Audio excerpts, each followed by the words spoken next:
G'day there, I want to talk to you about this new Skoda Superb. Now you're going to say, hang on, we've already talked about the Superb and you're in a slightly different place, Sean. Well, there's a reason. This, if you like, is the Superb, the Superb IV. It's a plug-in electric hybrid vehicle. Not much to give the game away around the car. There's some different badging. At the front it's obvious. This is where you plug it in. In fact, it's not just the plug. There's also in here a speaker that makes a sound as the car drives along because these things are quiet. Can also make it clear we haven't taken someone's disability park. This is actually a charging space. We wouldn't do that. Anyway, let's go for a drive.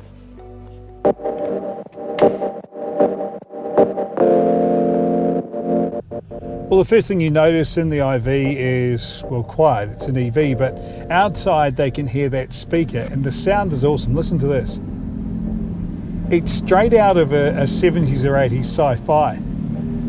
It's brilliant. This is the sound we used to think cars would make in the future. Now we're in the future and they're making that sound. Anyway, let's talk about now.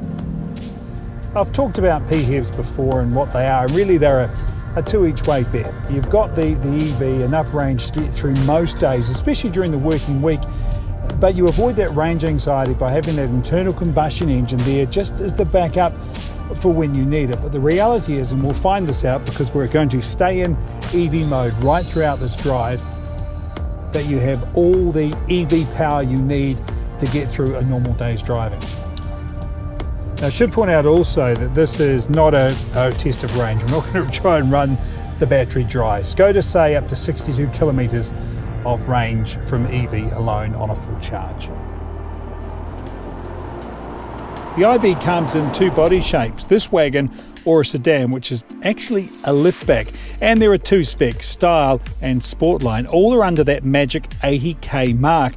This top of the range Sportline wagon is $79,990 at Giltrap Skoda.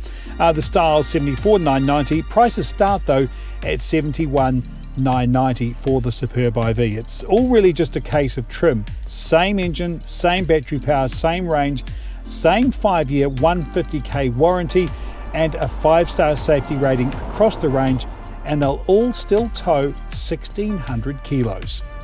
Another number worth mentioning is that when the electrics are combined with the internal combustion engine, which, in case you're wondering, 1.4 litre turbocharged 160 kilowatts, it's 214 horsepower. This car isn't puny, but what is really cool is when you combine the range of both of those motivational sources, this car will travel 930 k's on full charge, full tank.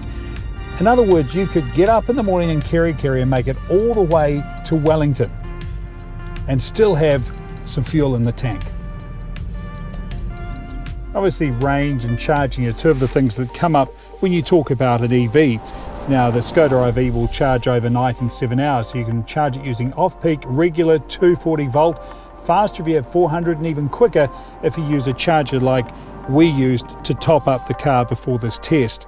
The obvious upside of an EV is zero emissions. Officially though, this car is super clean, super green. 40 grams per kilometre is the official CO2 figure, but it will still do 0 to 100 in 7.7 seconds. Like I said, it really is the two each way bet.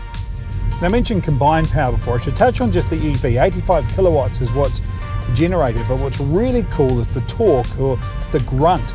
330 newton meters alone from that electric motor. That's more than is generated by that turbocharged petrol engine.